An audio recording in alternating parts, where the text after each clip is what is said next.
Natalie and Robert had been married for a year, yet they were still unable to secure their own place to live. The young couple had been diligently saving up for an apartment, setting aside money from their wedding donations and a significant contribution from Natalie's parents. As the only child in the family, Natalie continued to receive support from her parents even after tying the knot. Despite all their efforts, a significant portion of their paychecks went towards their savings, leaving them with just enough for their basic needs. Consequently, they resided with Robert's mother, Julia. They covered their bills and groceries together.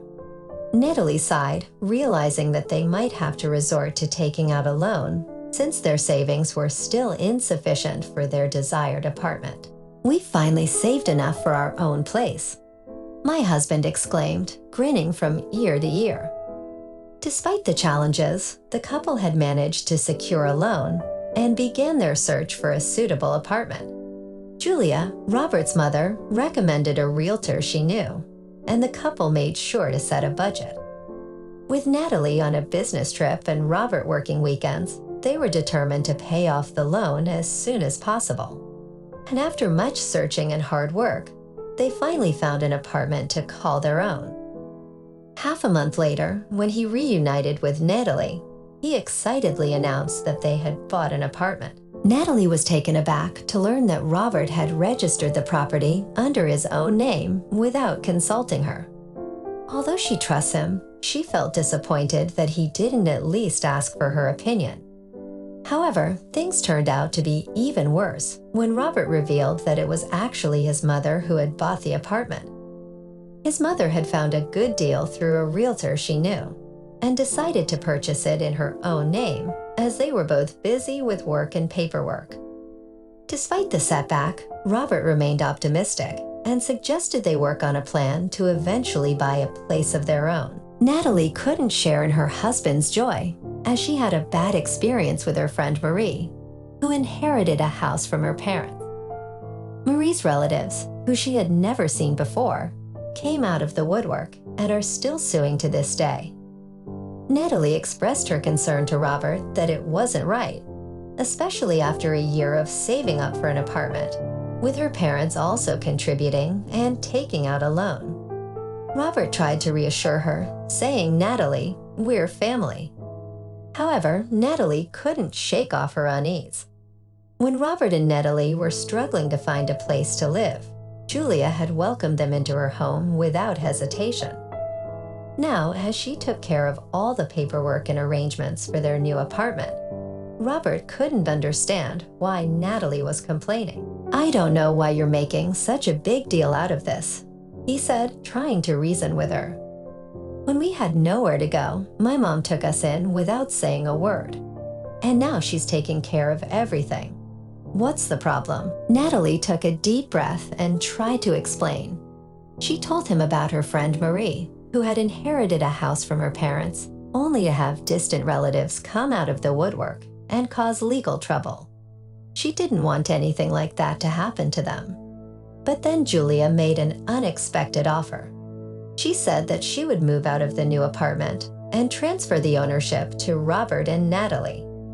They could renovate it however they wanted and make it their own. Natalie apologized for her earlier misgivings, and they all worked together to make the new place feel like home.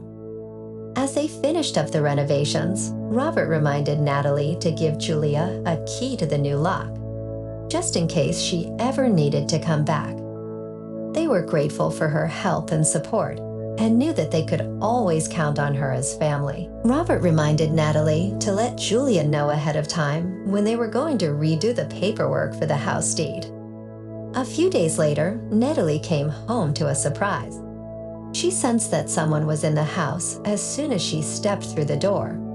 Robert called her on his way to work, and she thought maybe Julia had decided to drop in for a surprise visit.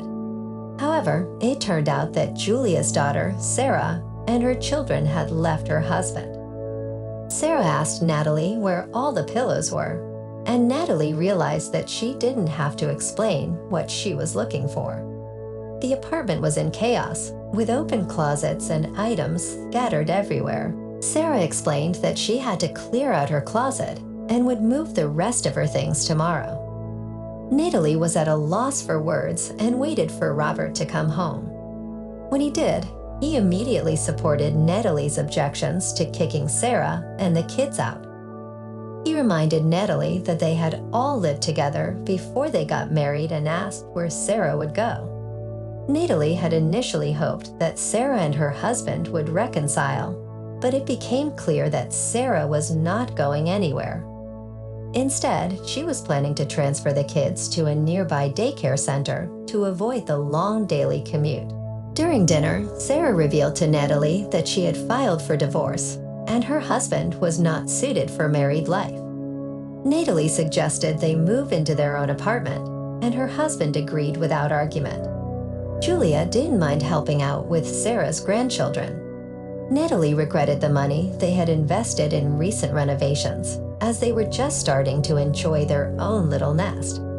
However, they were still waiting for the paperwork for the apartment to be resolved. The issue with the paperwork remained unresolved even after Julia moved in. Julia was hesitant about registering the apartment under her son and daughter-in-law's name, given that she had used their money to purchase it.